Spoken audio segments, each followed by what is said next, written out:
non seulement bâtir une église, mais la rendre efficace.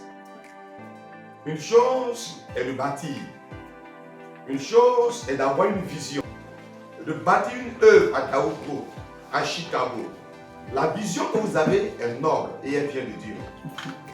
Dieu peut vous communiquer une vision, mais vous pouvez échouer. Et on va se poser la question de savoir, est-ce que réellement Dieu va-t-il appeler? Cela ne veut pas dire que lorsqu'il y a un appel de Dieu, l'échec n'est pas au rendez-vous. David, bel et bien, quand il est devenu roi, a eu une intention noble et belle d'aller chercher l'arche de l'alliance qui s'est retrouvée chez les Philistins. Mais David, en partant, n'a pas pris soin de comprendre les lois, la loi mosaïque, les préceptes, les recommandations que Dieu a données à Moïse concernant le transport, le déplacement de l'arche. Son intention est noble. Sa vision est noble. Ça vient de Dieu. Mais quand David est parti, David a échoué. Cela a coûté la vie à Uza. Pourquoi? Parce que la méthode employée ne manque pas de Dieu.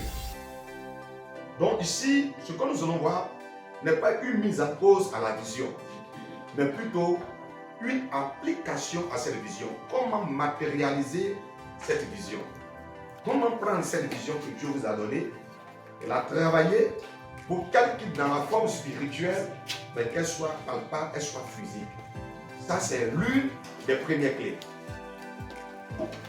Et la seconde clé est maintenant de travailler la chose pour ne pas qu'elle soit au sens d'une minorité. Moi, j'ai un problème.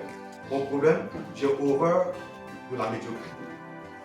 Non, tout ce qui est médiocre, je n'apprécie pas ça. J'aime l'excellence. Et j'aspire à l'excellence. Et chaque jour que Dieu fait, je travaille et je me forge un caractère pour atteindre l'excellence. Parce que l'excellence ne s'acquiert pas. Et ne devient pas excellent qui veut. Vos différentes églises que vous dirigez ne deviennent pas excellents parce que vous devenez excellent. J'ai l'habitude de poser une question au pasteur. Je dis le quartier dans lequel nous sommes, il y a plusieurs églises. Plusieurs églises dans ce quartier. Pourquoi ne pas fermer nos portes et puis aller prier avec les autres? Parce que c'est l'église du Seigneur. Mais si nous sommes dans ce quartier, nous sommes là pour apporter une différence. Il y a un plus que Dieu recherche dans ce secteur, que ces églises déjà n'apportent pas ce plus. Donc Dieu maintenant nous suscite pour qu'on vienne apporter ce plus. Donc si je viens et que je dois fonctionner comme Sion, je dois agir comme camarade, alors pourquoi ne pas prier avec camarade en même temps? Puisque déjà c'est la même chose. Si la main gauche pouvait faire ce que la main droite faisait, Dieu n'avait pas créé la main gauche, je vous assure. Même ces deux-là ne jouent pas le même rôle. Quand vous fermez l'autre, vous ouvrez l'autre, la visibilité n'est pas pareille. Dieu a compris que leur gauche et leur droite ont leur spécialité. Et c'est ainsi que Dieu a voulu que ça ne soit pas un jour de pouvait placer juste au milieu ici, mais il a créé deux. Et c'est pourquoi l'église que vous gérez, dans le secteur où cette église se trouve là, elle doit être particulière. Elle doit être particulière parce qu'elle devient soit l'index, elle devient soit l'oreille, elle devient soit les yeux, elle devient soit l'estomac, cette église devient soit, je ne sais pas, le nez, mais cette église, quelque part, doit porter quelque chose qui émane de Dieu, mais qui est nouveau dans son secteur. Et c'est pour cela que nous sommes là. Il y a un passage de la Bible, moi, qui m'intéresse beaucoup. C'est ça? Le livre du Pierre, chapitre 1.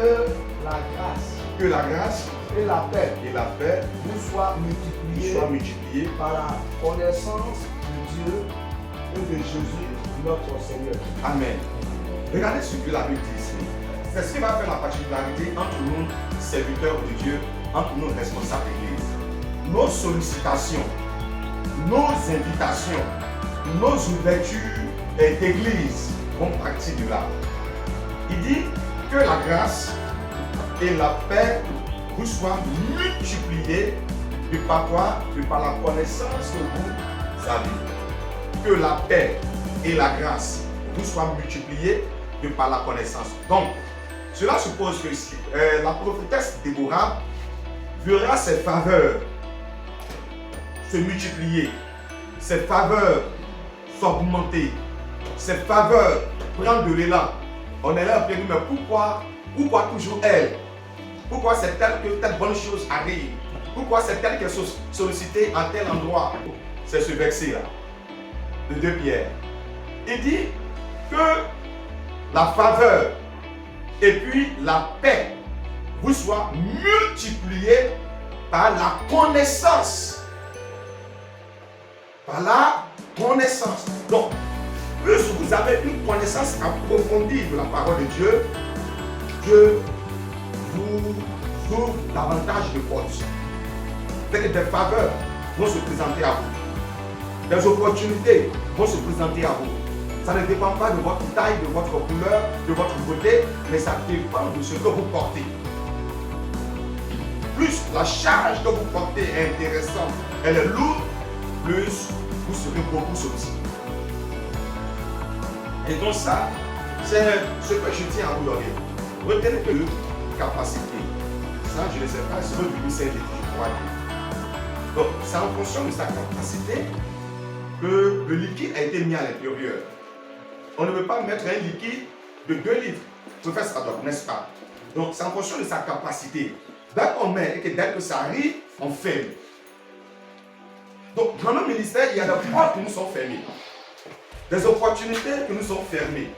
Des occasions qui nous sont fermées, tout simplement parce qu'on a déjà fait le plein. Je vous donne ça pour l'introduction, pour qu'on puisse comprendre l'importance d'apprendre. Parce qu'on ne finit pas d'apprendre. Moi, je continue à apprendre. Chaque jour que Dieu fait plus, le problème c'est que nous autres, nos formations sont vraiment très coûteuses. Mais on s'est dit, vu la vision de Dieu et vu ce qu'on veut réaliser, nous devons payer le prix pour que demain, après-demain, la vision de l'Éternel se manifeste, se réalise. Lorsque vous aurez 20 litres, aussi longtemps que cela n'est pas encore plein, Dieu continue. Dieu continue. Dieu continue. Toujours en introduction, je vous dis une chose. La croissance de nos églises dépend de nous, chers pasteurs. Parce que l'église est à l'image de son pasteur. Donc ne soyez pas scandalisés. L'église est à l'image de son pasteur. Moi, lorsque je vois le pasteur, je me fais déjà une image de l'église. Quand je vois l'église, je me fais une image du pasteur. Parce que l'église est à l'image du pasteur. Parce que l'église, en fait, c'est la Bible déclare que nul ne peut donner que ce qu'il a reçu. Donc l'église est le résultat de ce que le pasteur a fourni comme effort. L'église est le résultat de la consécration du pasteur. L'église est le résultat de la détermination, de la disponibilité du pasteur. Si une église est médiocre, c'est parce qu'à la vérité, dans la vie du pasteur, il y a cette semence-là. Parce qu'un chat ne veut pas accoucher un lion. Donc, acceptez un peu ces pics-là. Acceptez ces pics-là. Acceptez ces pics. Ça dérange un peu, mais c'est parce qu'on veut atteindre un objectif. Je ne peux pas améliorer ma structure. Je ne peux pas amener ma structure, ma corporation, ma maison, mon foyer atteindre un niveau si moi-même, je ne suis pas à ce niveau-là. Vous ne pouvez pas soulever quelqu'un au-delà de la limite de vos bras. Quand vous allez soulever cette personne va arriver au limite de vos bras. Si vos bras sont comme cela, c'est fini. Elle ne pourra plus aller plus haut. Et Dieu, Jésus-Christ, dans son amour, nous a confié son Église. Il nous a établi un tendant sur la vie de l'Église. Mais si nous refusons de grossir de manière spirituelle, de grandir de manière spirituelle, alors, bien aimés, nous serons limités. Moi, je prends 2 types de pasteurs. Il y a un pasteur qui a une capacité de 1000 fidèles. 1000 fidèles, c'est sa capacité. Et il a une contenance de 1000. Vous donnez 2 fidèles à ce pasteur-là. Vous l'établissez sur une église de 2 fidèles. Vous revenez dans quelques périodes, le nombre va augmenter. Ça va augmenter. Parce que les deux là, ça perturbe son onction. Parce qu'il a une capacité de vivre. Donc tant qu'il n'a pas encore atteint ça, il est dérangé. À l'école, on nous a dit qu'un muscle qui ne travaille pas, ça profite. La capacité de 2 membres. Confiez-lui 1000 fidèles. Vous revenez en quelque temps, vous allez trouver 2 fidèles. Parce que c'est sa capacité. Comment il va faire, on ne sait pas. Mais il va faire d'une manière, puis ça va comme ça. Et puis il y a 2 qui restent. À la vérité, c'est sa capacité de gestion. C'est sa capacité de gestion. Quand c'est 1000, il est perturbé. Quand c'est 100, il est perturbé. Quand c'est 100, il est arrogant. Et quand c'est 100, il veut qu'on se couche à terre puis il va marcher dessus. Mais quand c'est 2 là, il est sage. Parce que c'est sa capacité de gestion. Est-ce que ça va? Que Dieu nous bénisse. Je vais enseigner. Je suis le docteur David Aliké. Pour ceux qui ne me connaissent pas, je suis votre serviteur. Dans Dieu, je suis une grâce de Dieu. Quelqu'un disait que je suis un don de Dieu. Mais je bénis Dieu pour tout ce que Dieu est en train de réaliser en mon canal. Mais il faut dire quelque part qu'à vrai dire, dans la parole de Dieu, il n'y a pas de grâce qui soit grâce sans un prix à payer. Et même la terre de Canaan que Dieu a mis aux Hébreux, je vous donne, quand ils arrivent devant cette terre, il dit combattez, prenez les possession. Donc, quand on dit grâce, quelque part, il y a une contribution, il y a un sacrifice, il y a un prix à payer pour être le résultat de ce que Dieu a prévu pour nous. Et Dieu a fait grâce, on a payé ce prix et on continue de payer ce prix. C'est parce que j'ai eu à travailler, j'ai eu à coacher de jeunes églises, de fortes églises, et mon travail a été vu sur le terrain. Écoutez-moi, je vais vous dire des choses. La Bible est vraie.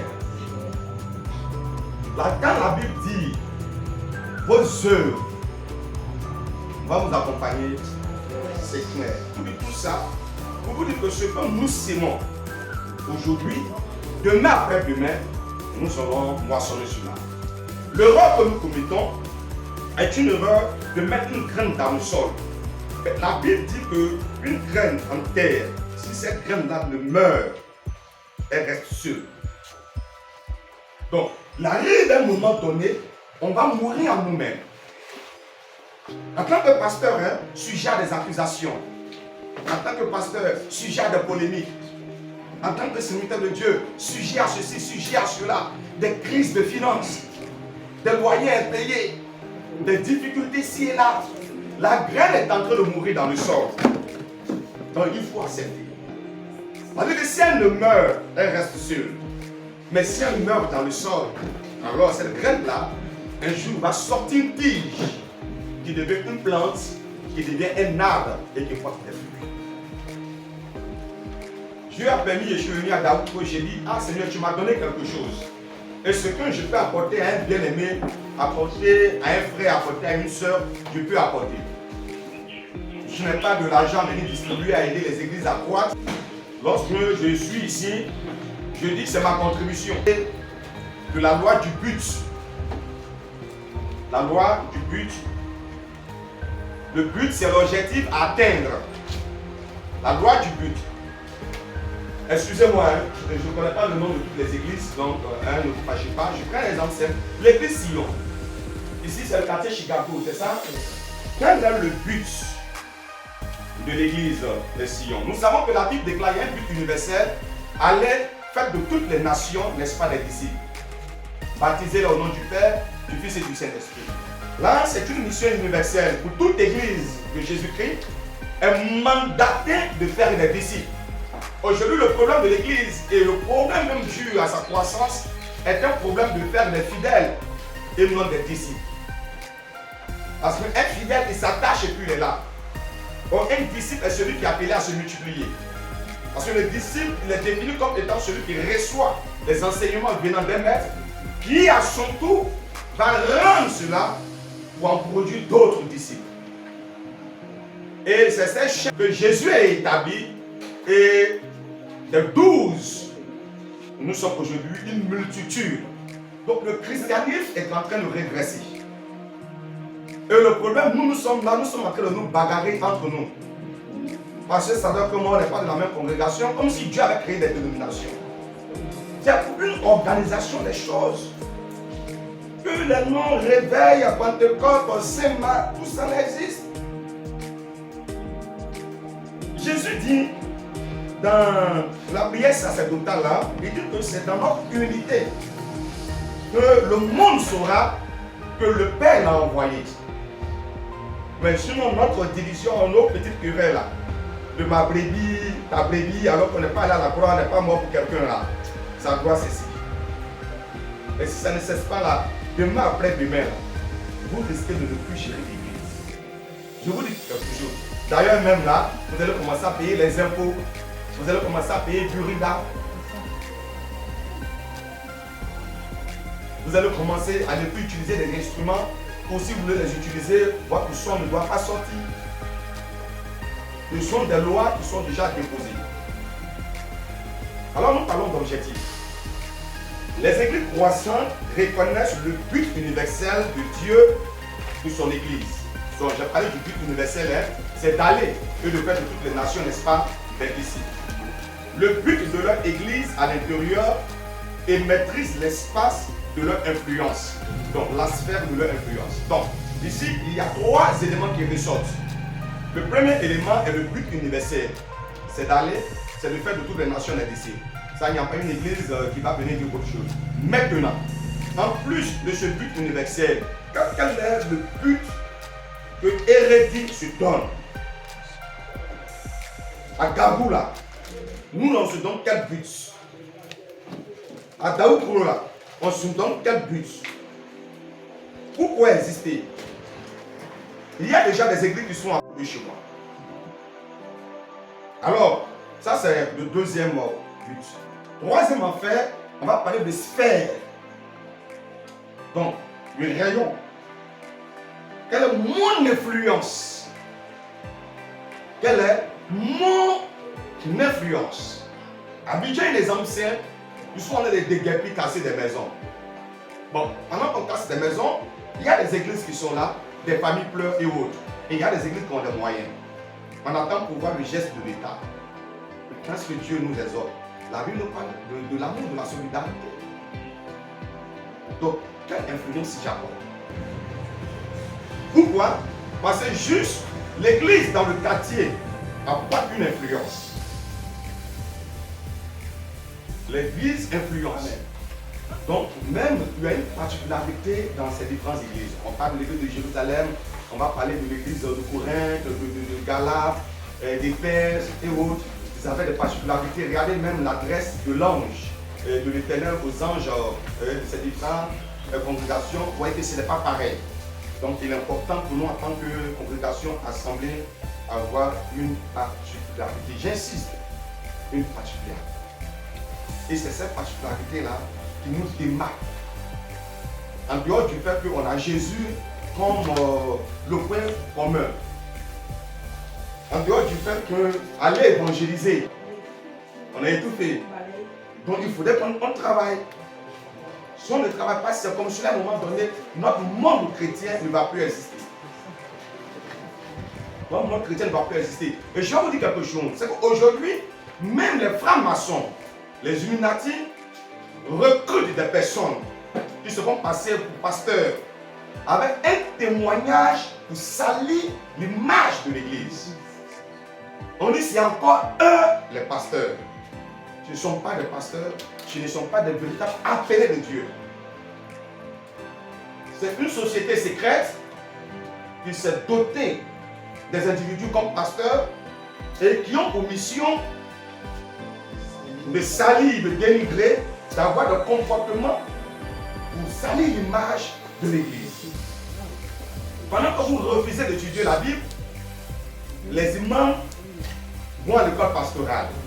Ils étudient la Bible, pas dans le but de pouvoir la prêcher, mais dans le but de pouvoir affronter et contredire. Vous qui dites avoir la connaissance biblique. Nous sommes en train d'aller quelque part. Donc je reprends ce qui vient de lire. Le but de la grande commission et du grand commandement du Seigneur Jésus-Christ, c'est d'avoir une grande église. C'est-à-dire faire des disciples, selon Matthieu chapitre 28, le verset 18. Alors, en nota bene, ce n'est pas notre devoir de créer les objectifs de notre église, mais de les découvrir. Donc, quand Dieu appelle le serviteur de Dieu, Dieu l'appelle avec une vision. Est-ce que vous croyez? Je m'assois pour dire, Seigneur, tu m'appelles, tu prends les anciens, je sors de là. Mais quand Dieu te dit sors, Dieu te donne une vision. Donc tu ne vas pas en fait pour créer une vision.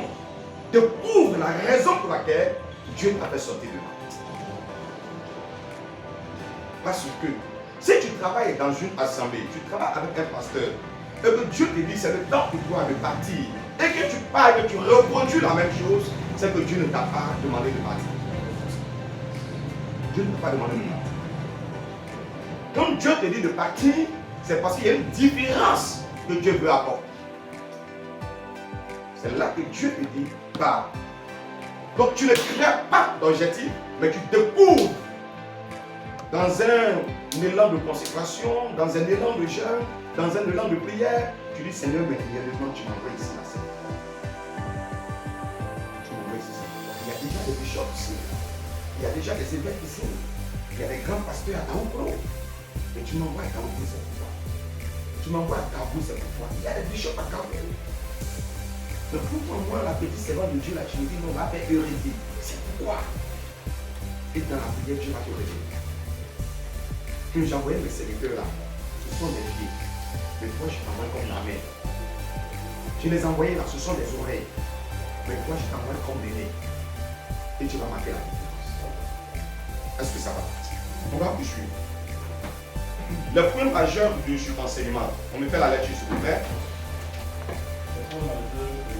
Une église en croissance témoigne l'amour de Dieu à tout son entourage. Ok, donc ça, c'est le premier point. Une église qui veut croître, qui veut grandir, premièrement, doit témoigner de Jésus.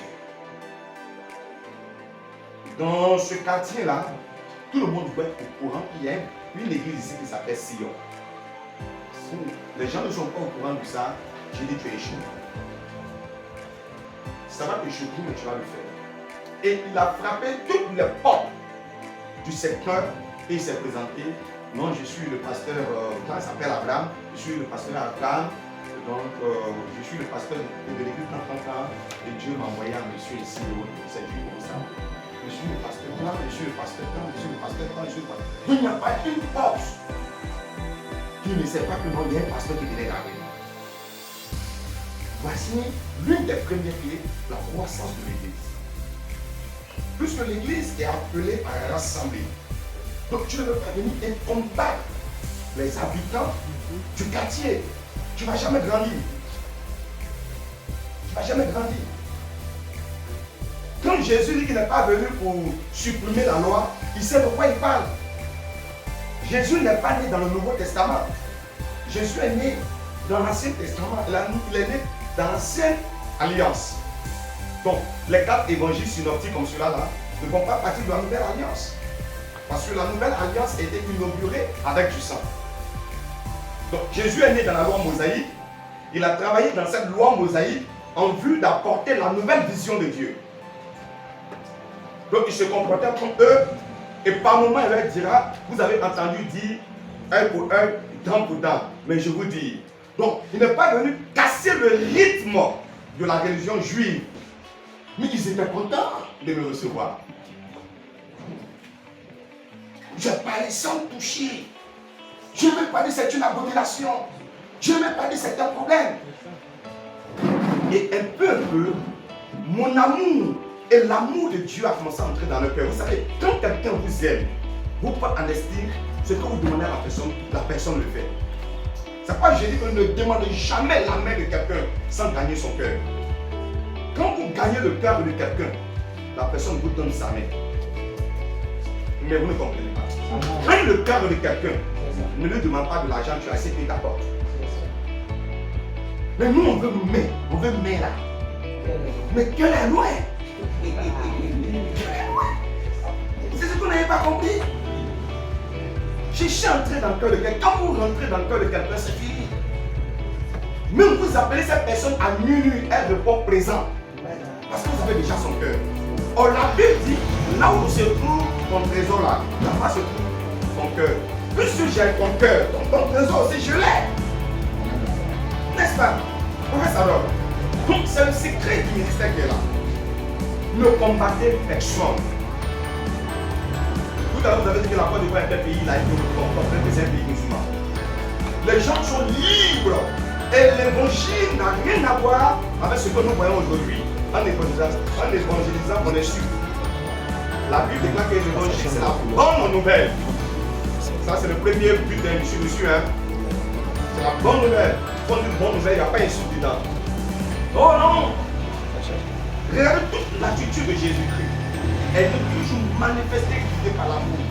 Même la femme saisie d'après eux en train de lit d'adultère, l'amour se déploie. Marie, l'amour se déploie. Zachée, l'amour se déploie. La Samaritaine, l'amour se déploie. Donc, c'est ça. Lorsque vous entrez dans un quartier,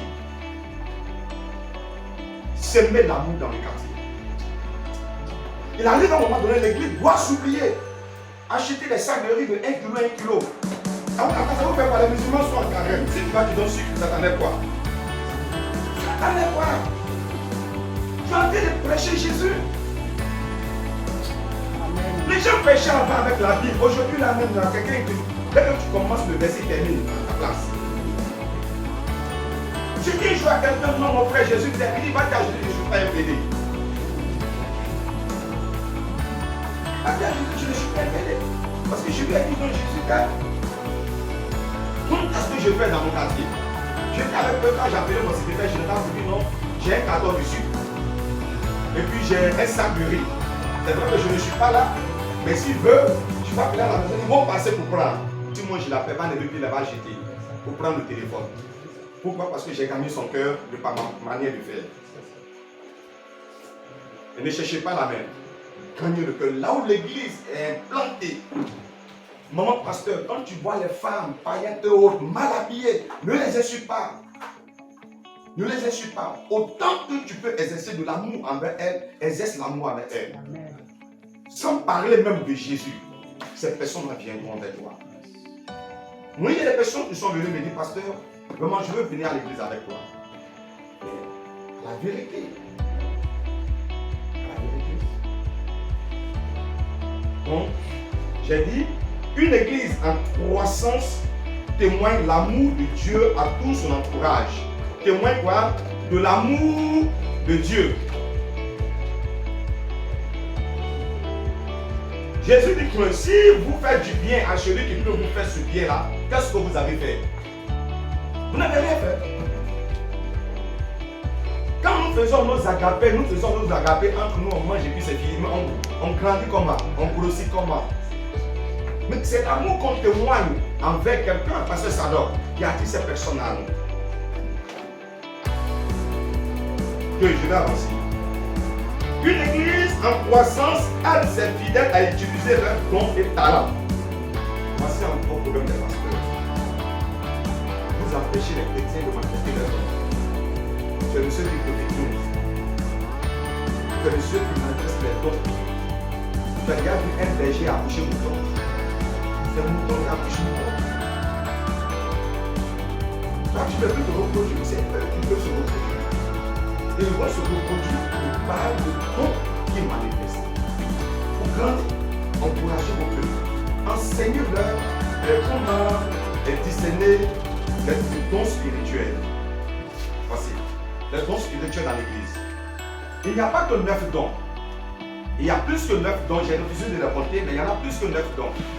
Parce qu'il y a les dons du Père, il y a les dons que Dieu le Père a donné, il y a les dons que Dieu le Fils a donné, et il y a les dons du Saint-Esprit.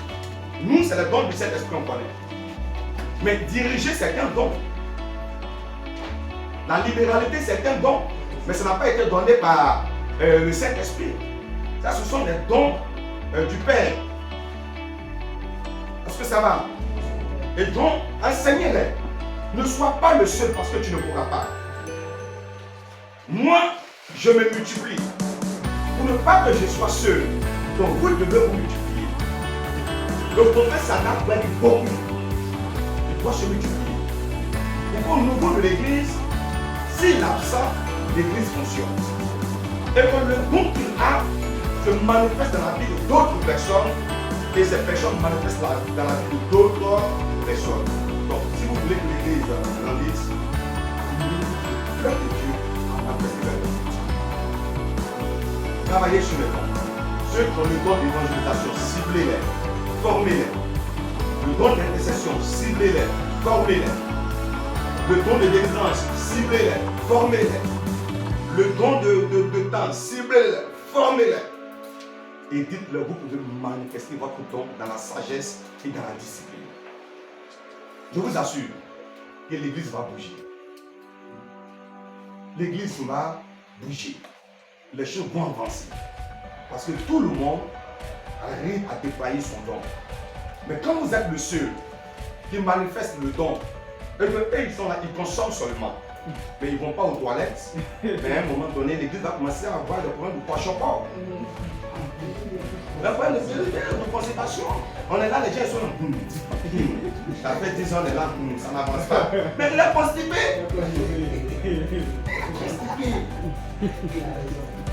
Il est constipé. Oui. Oui, à un moment donné, j'ai vu un certain nombre de personnes. Même quand je l'ai dit, on va faire prière de direction. Quand il fait, tu n'as plus de direction, tu sens que le garde est prêché. Va te faire ton don. La chose est là. Vous savez, c'est à défaut d'exprimer souvent ce qu'on a en nous qui engendre des frustrations. Et qui fait qu'à un moment donné, on devient froid. Vous voyez, quand l'eau bouille, à un moment donné là, quand l'eau se calme, pour reprendre ses blocs. Donc, ayez des séminaires sur le service chrétien, des séminaires sur l'utilisation, la manifestation des dons spirituels. Et surtout, la force d'une église, ce sont les femmes. Ça, je vous donne ceci, cher pasteur. Si vous avez plus de femmes dans vos assemblées, vous êtes bénis. Mais peut-être que vous n'avez pas de discernement. Parce que les femmes sont plus sensibles à la chose de Dieu, sensibles. Et ce qui est bien chez la femme, quand elle te hait, elle te hait. Elle ne sait pas faire l'hypocrisie. Nous, on sait faire ça. Donc on ne t'aime pas, mais on te fait pour en bien. Pour la femme, tu sais qu'elle ne t'aime pas. Elle n'aime pas, tu sais même qu'elle n'aime pas. Mais ça ne sort pas dans sa bouche, sa manière de faire, tu sens ça. Quand elle t'aime, elle t'aime. Quand elle se lève, elle se lève. Nyongisho a utilisé les femmes. À un moment donné, la vie du ministère de Nyongisho, il fait le constat comme dans toutes nos églises qu'il y a plus de femmes. Et Dieu lui dit, établis ces femmes. Elles ne savent pas trahir. Non, non.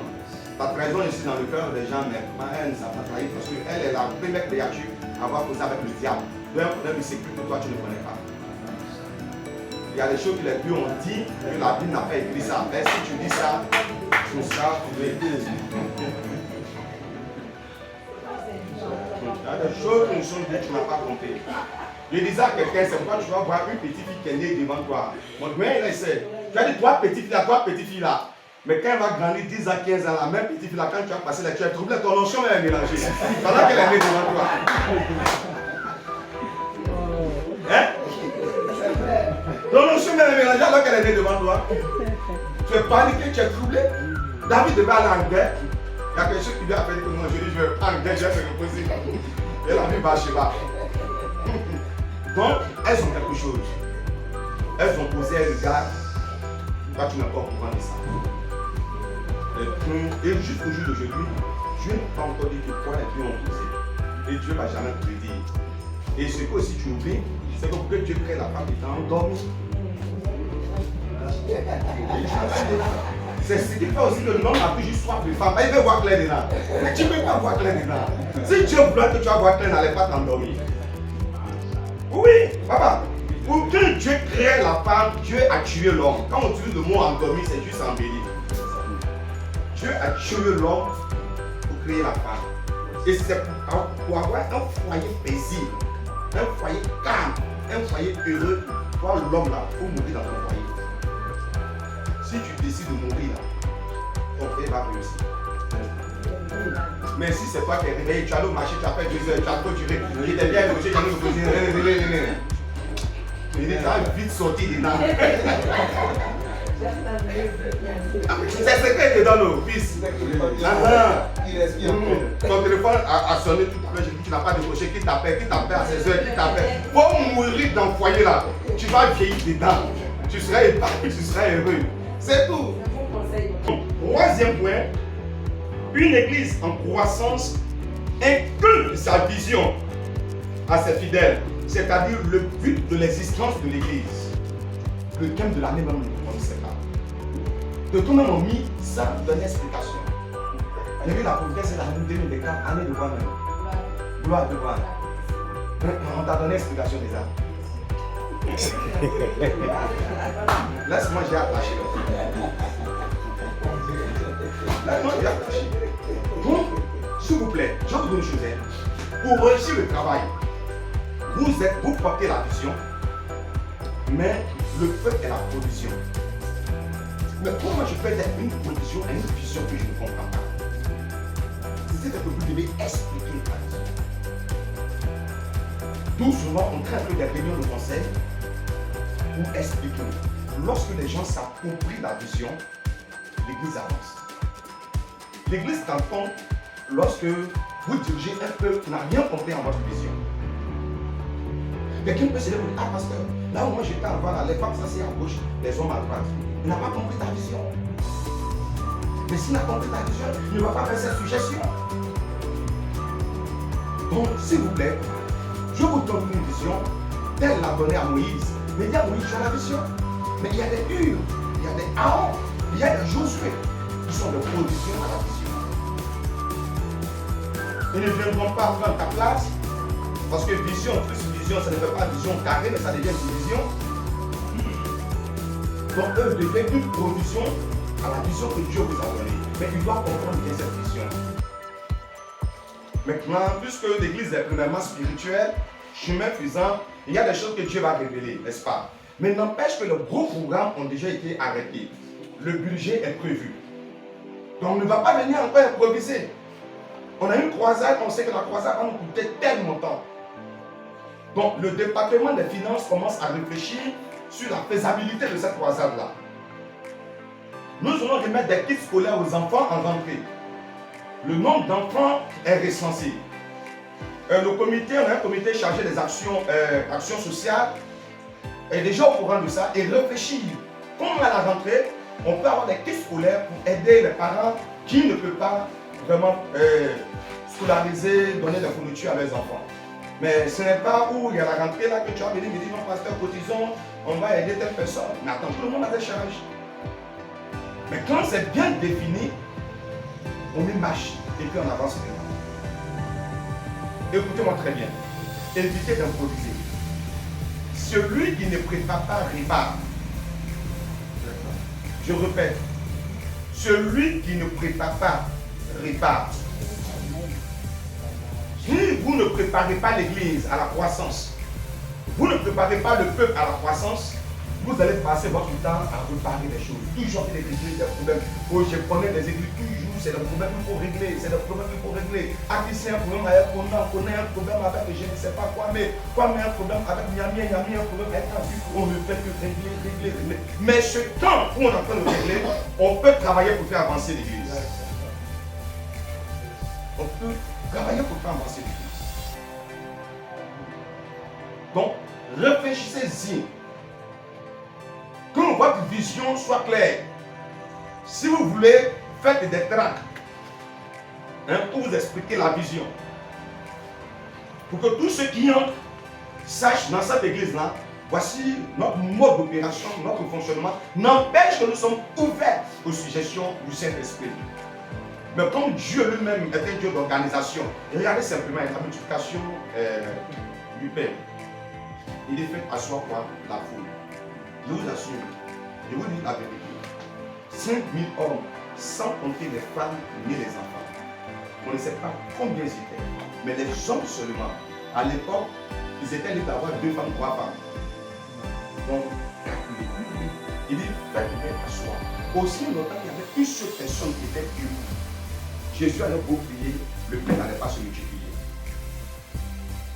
Jésus allait beau prier, je vous le dis, le pain n'allait pas se multiplier. Parce que la multiplication ne se produit pas dans le désordre. Pour qu'il y ait une multiplication, il faut une organisation. Donc, faites asseoir la foule, renvoie à organiser la foule. Faites asseoir la foule. Organiser la foule, organiser l'église. Organiser l'église. La force de l'église catholique, c'est l'organisation. Ils n'ont pas l'enchant que le professeur a. Ils n'ont pas la fête sur la vie de papa. Donc, organisation, il ne faut pas t'amuser avec eux. L'heure du culte est connue, ça fait inconnu. Nous, dans nos églises, le Saint-Esprit on dure, mais il n'y a pas un jour où le culte commence à 10h pour finir à midi. Et puis le jour, le Saint-Esprit dit non, 10h, on finit à 10h15. Donc le Saint-Esprit lui dépasse toujours l'heure, quoi.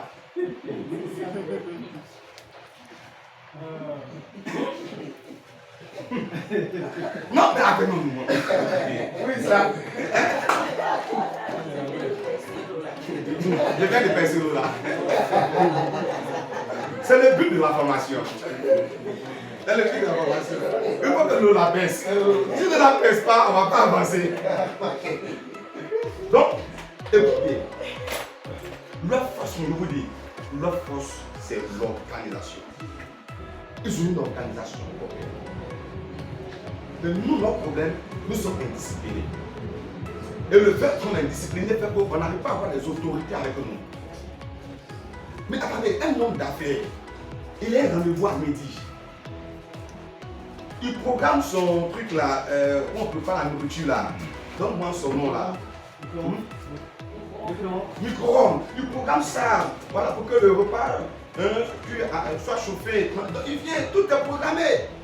Mais midi est passé, toi tu dis non, le Saint-Esprit n'a pas encore fini de parler. Mais moi, ça va où? Demain, il ne vient plus. Donc, ça fait que du coup, nos églises sont remplies de personnes qui n'ont pas d'activité. Voilà. Nos églises sont remplies de personnes qui n'ont rien à faire. Mais ceux qui ont quelque chose à faire ne viennent pas parce qu'ils ont des rendez-vous à honorer. Ayons la sagesse dans la gestion de l'œuvre de Dieu. Ne soyez pas choqués. Hein. Joseph d'Arimathée ne suivait pas Jésus partout où il passait. Mais je vous dis simplement, dans la gestion de l'église, nous faut beaucoup de sagesse. Et on doit organiser l'église en vue de permettre à cette église-là d'avancer, impliquer la vision. Papa, Joseph doit épouser la vision. On lui dit quelle est la vision de l'église, il doit être en mesure pour savoir que nous, dans notre église, là, voici le travail que Dieu nous a appelé à faire. Également aussi, n'établissez pas des personnes à la tête des départements sans leur donner une feuille de route. Mais le plus important n'est pas le titre de président des femmes, le responsable des hommes, le responsable de la jeunesse. Mais le plus important, c'est ce qu'ils accomplissent en tant que responsable des hommes. Est-ce que ça va? Si la vision est bien définie, parce qu'il y a beaucoup de personnes ici qui ont des départements d'hommes, mais ne savent pas c'est quoi le département des hommes. Et je suis entré dans les églises, j'ai trouvé un département des femmes. J'ai dit la présidente des femmes, lève-toi. Hein? Et toi, tu es responsable des femmes, vous faites quoi? Rien. Tu es responsable des femmes, pourquoi? Je ne sais pas. Ça fait honte.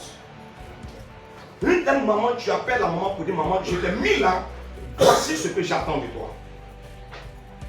Et ne parle pas simplement, voici ce que j'attends de toi. En 3 mois, viens me faire un bilan. Je n'ai pas de inculquer sa vision. impliquez réellement votre vision, expliquez votre vision au département que vous avez mis sur pied. Groupe musical, qu'est-ce que j'attends de vous? Est-ce que c'est simplement pour chanter les dimanches? Ou est-ce qu'au-delà de chanter les dimanches, voici ce que j'attends de vous? Service d'ordre, voici ce que j'attends de vous en termes de période. Parce que moi, je suis un homme de saison. Affaire de Dieu, là, ce n'est pas démocratie, c'est la théocratie. Le Seigneur a dit, j'avais dit, mais maintenant je dis, j'honore celui qui m'honore. Donc, tu honores Dieu, on va continuer.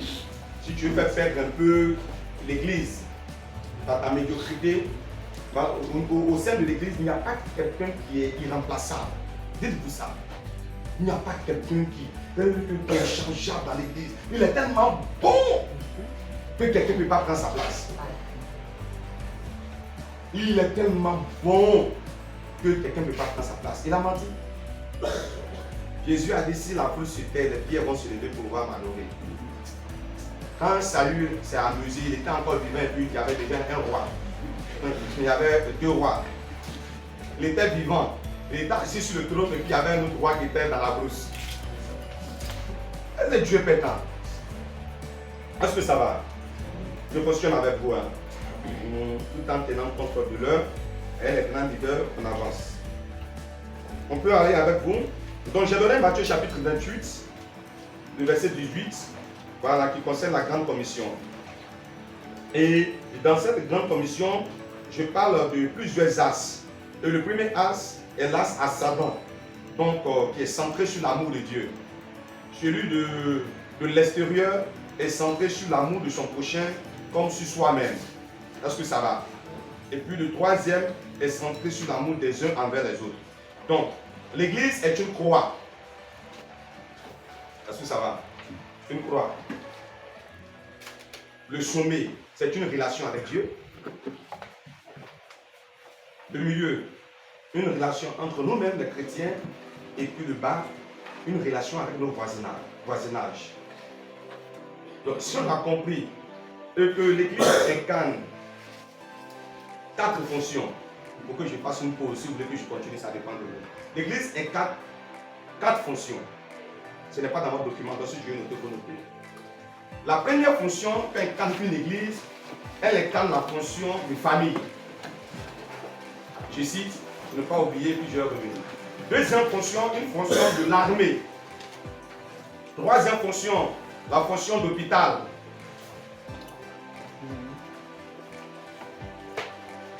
J'ai dit famille, armée, hôpital, école, 4e fonction.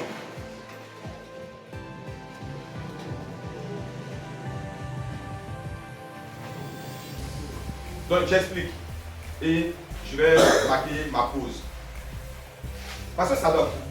Si tu as la tête d'une église et tu veux que ton église, l'église du Seigneur, dont tu es intendant, grandisse, tu dois premièrement considérer que l'église est une famille. D'où l'amour. Donc lors du partage du repas, il y avait un souci. Lors du partage aussi des biens, il y avait un souci. Et ce désordre-là empêchait les apôtres de prêcher avec efficacité. Parce que là où il y a un désordre, Dieu n'y est pas. Il dit, au commencement, la terre était informe et vide. Le mot grec, c'est tohu-bohu. Un tohu-bohu, c'est le grec. Donc, c'était du nyangami comme cela. Za, za, za, za, za.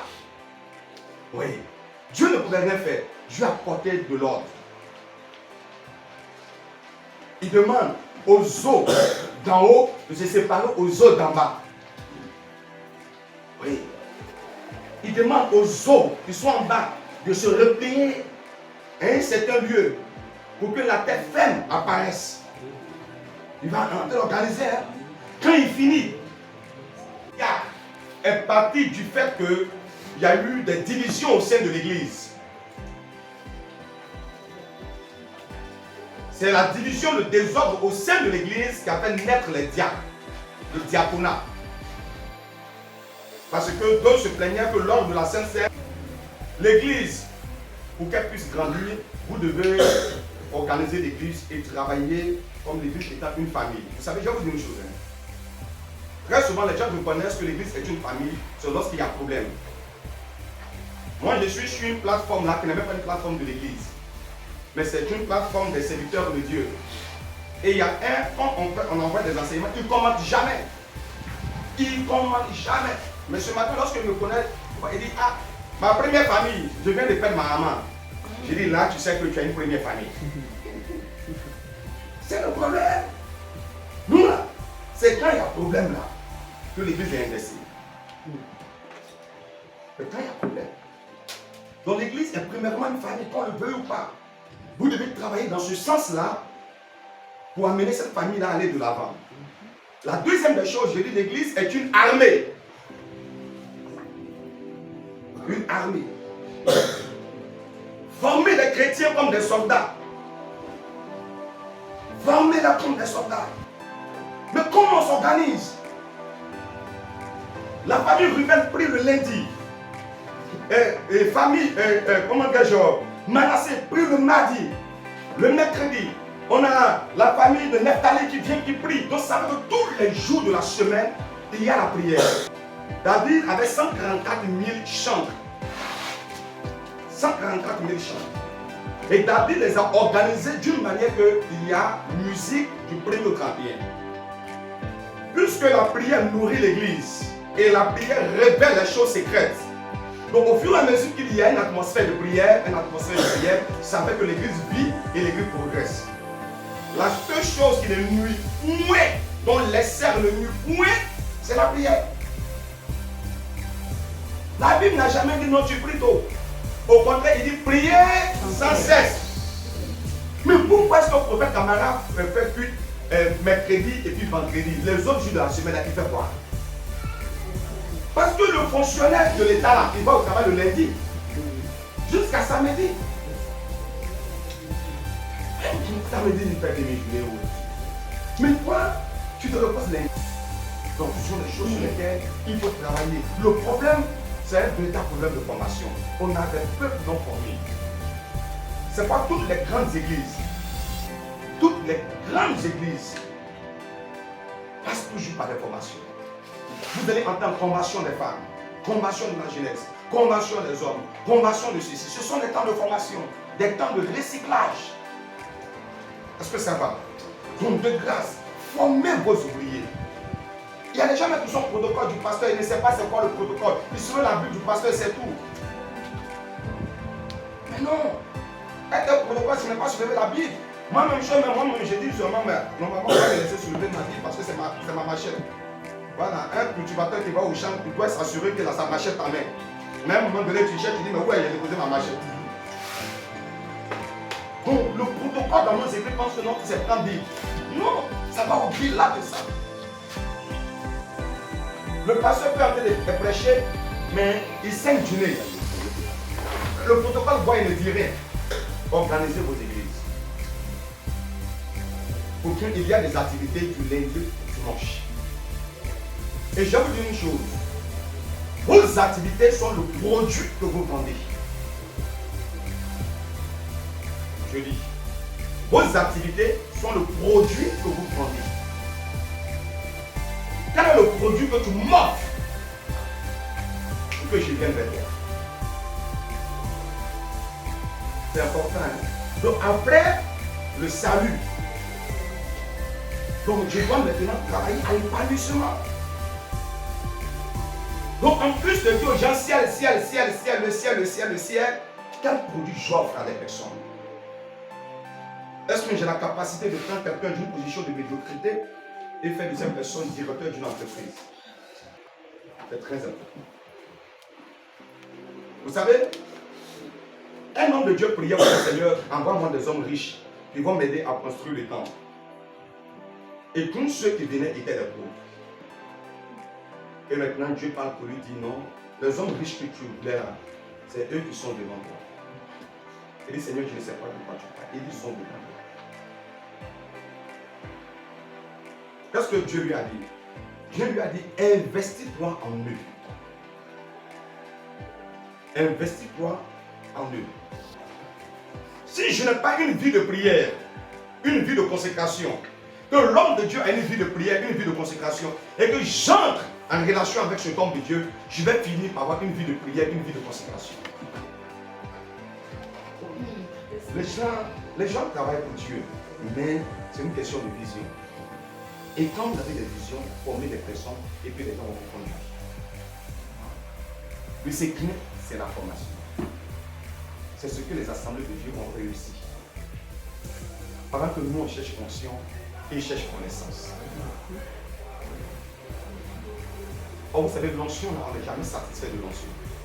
C'est pour ça que remarquez, vous pouvez prêcher pour vous libérer l'onction. Quand vous finissez pour vous asseoir là, les gens demandent que je vous vois pour prier pour eux. Parce qu'on n'est jamais rassasié de l'onction.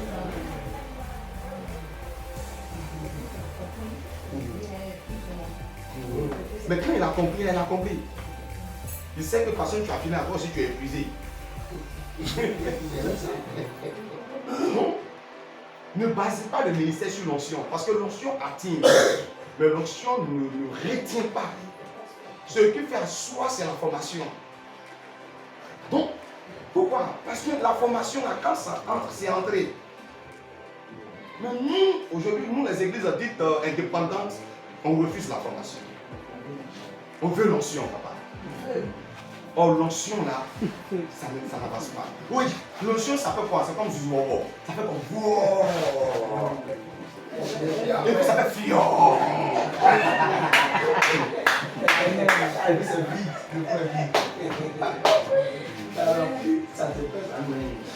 Donc, voici le problème de l'onction. Donc, faites asseoir votre ministère sur l'enseignement. Formez des personnes.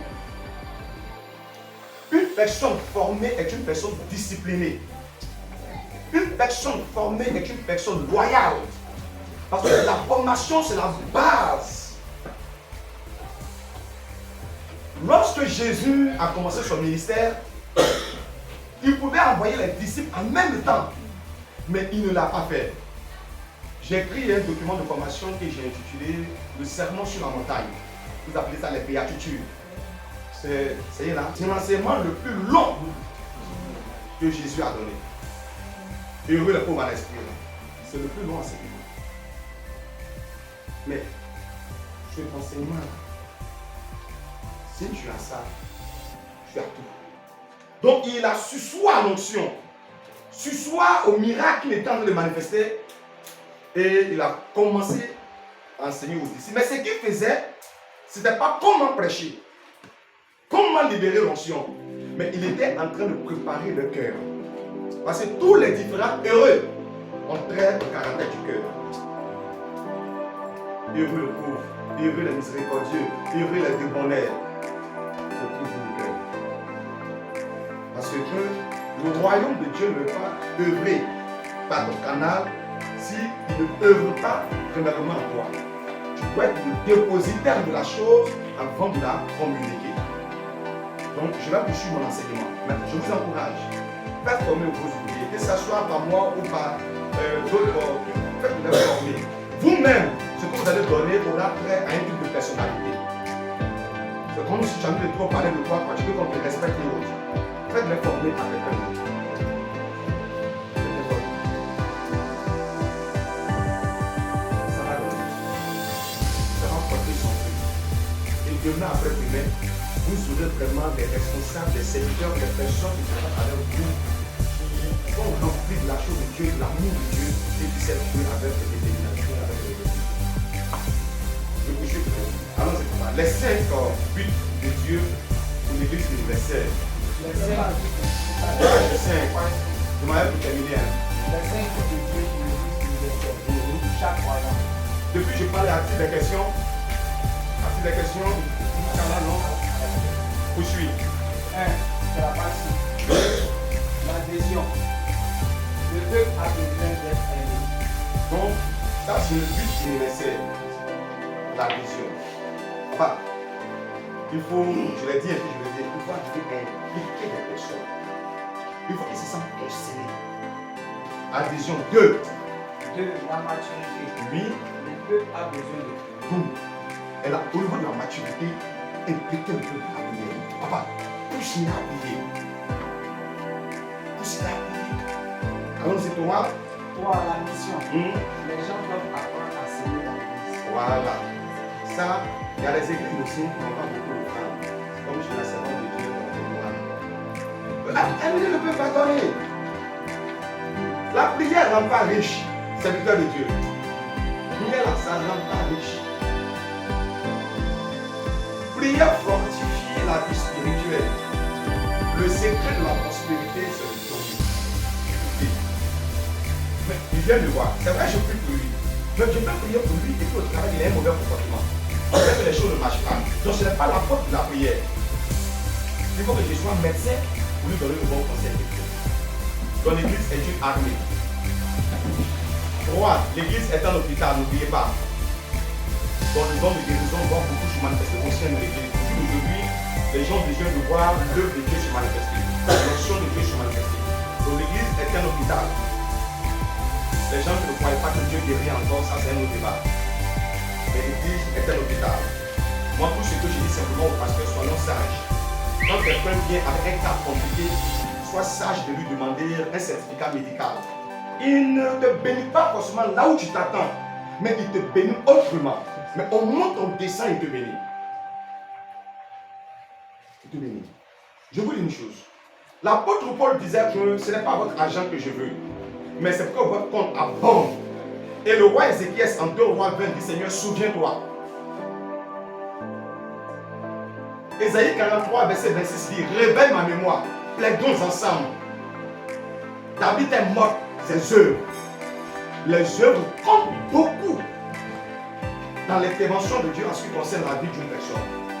Ne vous souciez de rien, mais en toute chose, faites tourner vos besoins à Dieu. Prière, supplication, c'est tout. Avec des actions de grâce. Tous ceux qui sont les responsables ici et puis les fidèles, écoutez, hein, même si le pasteur ne dit pas qu'il y a un problème, quand tu as fait plus d'arriver, il n'y a pas de ventilateur. Le ventilateur là, c'est la bouche, c'est 15 000. Va acheter bien déposer. C'est un même. Va acheter bien déposer. Pendant que tu écoutes, que la délivrance entre dans ton corps en même temps. Fais, Dieu va vous bénir. Et la puissance de la vision. Fais croire les gens l'impact. Fais croire les gens pour l'impact, la puissance de la vision. La vision a une puissance. Donc, quelle est la vision du ministère? Quelle est la vision du ministère? Papa, quand vous travaillez dans une vision, vous irez loin. Mais quand vous êtes là, comme elle a fait programme, j'ai fait aussi. Donc moi, je suis prophète. Donc il quitte sur ce couloir avec les âmes que Dieu lui a données, hein, les anticorps que Dieu lui a donnés, les anticorps que Dieu lui a donnés. Peut-être que lui, je ne sais pas, c'est un marin. Donc c'est sur le bateau. Son habit, c'est tout blanc. Lui dit non, moi, je vais être prophète. Oh là, c'est un commando. C'est eux qui portent noir là. Et puis ils sont en blouse. Et puis ils ont des âmes bizarres. Là, est-ce que tu vas t'en sortir? Tu ne vas pas t'en sortir. Parce que ce n'est pas ton couloir d'appel. Est-ce que souvent on est dans le ministère, on prend des pas parce qu'on n'a pas eu la révélation de notre couloir d'appel. Tu es dans le couloir de quelqu'un d'autre. Or, si tu restes dans ton couloir, tu vas exceller parce que tous les problèmes qui vont se présenter devant toi, tu vas les supplanter parce que Dieu t'a outillé pour ça. Vous prenez l'évangélisme. Son don principal est le don du miracle. C'est son premier don. C'est son don principal. Si tu es l'évangéliste, tu n'as pas ce don, il faut prier Dieu pour qu'il te révèle ton véritable ministère. C'est son don principal. N'empêche que tu peux avoir les autres dons. Mais c'est le don principal qui a le don du miracle. Le prophète, il a son don principal, qui est le don de parole de connaissance. Ce n'est pas le don de prophétie, c'est le don de parole de connaissance. Bon, n'empêche qu'il a le don de miracle, hein? Mais le don de miracle n'est pas son don principal. Mais le prophète, qui est quelqu'un qui prie beaucoup, qui est consacré, peut manifester le don de miracle plus que l'évangéliste. Peut le manifester plus que l'évangéliste. L'évangéliste aussi, qui est vraiment déterminé, peut manifester le don de parole de connaissance mieux que celui qui est prophète. Au point qu'il est en train d'exercer comme ça, on dit, ah mais là c'est un prophète, mais que ce n'est pas un évangéliste. Donc, quels sont vos dons phares? Grâce à vos dons phares, vous allez connaître un peu votre appel. Amen. Les 9 dons-là sont des clés pour les 5 ministères. Je peux avoir tous les dons, je peux manifester plusieurs dons, s'ouvrir, mais il y a un don qui est typique, et c'est ce don typique-là qui révèle mon appel. C'est grâce à ce don-là qu'on sait que toi tu es apôtre. Grâce à ce don-là qu'on sait que toi tu es prophète, on sait que toi tu es évangéliste, on sait que toi tu es pasteur. Maintenant, les 9 dons-là ont été engagés dans un tiroir en raison de 3 Pardon. Souvent les gens disent don de révélation. Il n'y a pas de don de révélation. C'est un département et dans ce département-là, il y a 3 dons. Donc il y a le don de révélation. Tout simplement parce qu'il y a le don de parole de connaissance. Il y a le don de discernement des esprits. Et puis laquelle don? Le don d'interprétation des langues. Ça c'est le don beaucoup, le don de déclaration. Le don de parole en langue. J'ai dit le don de quoi? Quand on dit quelqu'un a le don de révélation, ce n'est pas un don. C'est juste un couloir dans lequel la personne opère. Maintenant, à l'intérieur, c'est comme vous prenez juste ça, et à l'intérieur de ça, vous mettez 3 dons. Et on appelle ce département-là révélation. Révélation, on dit révéler, n'est-ce pas? Donc j'ai dit parole de connaissance. Parole de connaissance fait quoi? Il te permet de pouvoir connaître la personne. Tu n'as pas vécu à la personne, tu vas dans son village pendant que je parle, je vois, tu viens de pied clos, tu viens de, je ne sais pas, Bédio clos, je vois une maison, je vois tant. C'est un bon temps, hein, c'est un bon temps. Ça là, le prophète Sadoc aime beaucoup ce don. Mais le problème de ce don, c'est qu'il a vu, il a révélé, mais il n'a pas donné de solution. Donc du coup, tu n'es pas loin d'un féticheur. Tu vois, ne révèle pas ce don. En plus de ce don, le prophète Sadoc doit aller à un autre don, qu'on appelle maintenant le don du discernement des esprits. Donc maintenant, il saura maintenant, il a vu la maladie. Maintenant, il doit connaître quel est le démon qui est à l'origine de cette maladie. Donc il discerne l'esprit et le démon à l'origine de cette maladie. Est-ce qu'il a réglé le problème? Il a vu d'où vient le problème. Il sait ce qui est à l'origine du problème. Il y a un autre département qu'on appelle le département de puissance. On dit là, c'est une puissance serviteur de Dieu. À l'intérieur, c'est un département. Et à l'intérieur de ce département également, il y a 3 dons. Donc on ne dit pas que tu es puissant s'il y a un seulement. On dit que tu es puissant serviteur de Dieu quand ces 3 dons sont positionnés. On a déjà enlevé 3, il reste 6. Donc donnez-moi le reste. Don de miracle, merci beaucoup. Le don de foi, merci beaucoup. Et puis le don de guérison. Donc le don de guérison n'est plus dans le premier département. Je ne fais pas tout. Est-ce que ça va? Donc, vous me donnez le don de foi. Et regarde, tu dis, toi, Dieu va te guérir. Waouh! Squelette est là, tu dis, Dieu va te guérir. Dans le don de foi. On dit les puissants. On a dit le don de quoi d'autre? Le don de miracle. On dit les puissants. Dieu va te guérir. Les foi marche. Et vous avez dit quoi? Le don de guérison. Donc on dit que non, qu'il a le don de puissance, il est puissant. Ok. Il reste un dernier département. Mais il reste un dernier département, mais il reste 4 dons. Oui, on a cité 5 dons, c'est 9 dons. Pour ceux qui prennent note, il reste 4 dons. Le dernier groupe, on appelle ça le département de déclaration. Il y a des gens qui ne peuvent pas jouer ce qui sort de leur bouche. Ou d'autres appellent ça les dons vocaux. Parole. Le premier, c'est le don de prophétie. Il y a le don de quoi? Le don de parler en langue. Et il y a le don de interprétation des langues. Il reste un dernier don. Parole de sagesse. Donc le don de révélation. On veut prendre le don de révélation avec un don, pour ceux qui prennent note. Prends la parole de sagesse. Non, avant la parole de sagesse, prends la parole de connaissance. Donc, prophète Sadoc. il doit avoir le don de parole de connaissance. Donc le prophète Sadoc voit un autre bien-aimé qui est en bouche là-bas, là, et il lui dit, pendant que je parle, Dieu me dit, tu t'appelles Élie. Vous comprenez? Il est ici, mais allez voir déjà sur l'extrait de naissance de la personne. C'est le don de parole de connaissance. Mais en plus de cela, j'ai dit, il faut pas maintenant le don de discernement des esprits. Il doit discerner maintenant l'esprit à l'origine. C'est-à-dire qu'il y a un blocage dans sa vie, il n'avance pas, il ne progresse pas. Quel est le démon qui est à la base? Est-ce que c'est une adoration des eaux, etc. et autres? Quand il finit, pour un vrai serviteur de Dieu, il lui faut le don de la parole de sagesse. C'est le don qui révèle les solutions. Donc on appelle ça le don de parole de sagesse. Oui, tout est dans ce livre-là. Maintenant, de toute façon, je l'ai placé, je ne sais pas si... Écrivez, c'est quoi je donne. Parce que ce n'est pas tout ce que je donne. Forcément écrit. Je suis formateur, je ne vais pas venir enseigner un document comme si c'était la lettre. Donc il y a des connaissances que je donne comme cela, vous prenez ça, vous faites du bien. Donc moi pour ça, je vais prier pour dire, Seigneur, donne-moi le don de révélation. Mais quand tu lui donnes de révélation, tu ignores de quoi il s'agit. Or dans la révélation, il y a parole de connaissance. Dans la révélation, il y a discernement des esprits. Et dans la révélation, il y a la parole de sagesse. Oh non, c'est un don qui rêve beaucoup de choses. Beaucoup de choses.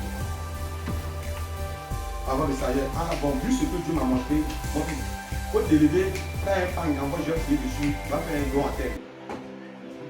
Et puis affaire réglée. Et j'ai dit l'autre don qu'on appelle le don de puissance là. Vous avez un miracle. Vous avez quoi? Guérison. Et vous avez quoi? Foi. Foi, le don de foi. On appelle ça le département de puissance. Et le troisième, c'est le département de déclaration. Le don de prophétie, le don de parole et le don de parler en langue. Et puis le don de... Parce qu'avec ça, vous savez qui met à la direction et qui ne pas mettre à la direction. C'est un don. Hein. Diriger, c'est un don. Ce n'est pas parce que non, les diacres, l'ancien forcément qui doit diriger. C'est un don. Voilà, le don de direction. Je termine et puis tu vas faire. Je termine pour vous libérer les hommes de Dieu. Donc, les éléments clés du contenu d'une vision doivent être dynamiques, doivent être simples, doivent être clairs, doivent être quoi? Irrésistibles, donc convaincants et doivent être mesurables. Donc, les leaders doivent communiquer efficacement et clairement leur but ou la raison d'être de leur église ou organisation. La raison d'être de leur église, ils doivent communiquer cela dans Taoukro là. Tous les pasteurs prêchent les dimanches. Nous là, qu'est-ce que nous sommes supposés faire? Écoutez, hein, c'est la première loi, c'est la loi du but. Et puis j'ai pris tout ce temps-là. La loi du but, c'est que la raison d'être de ton église. Quand tu trouves ça, tu deviens extraordinaire. Qui sont nos cibles? Qui sont nos cibles? Nous à l'église, qui sont ceux que nous on veut? C'est pas nos dieux. Tu dois avoir une cible.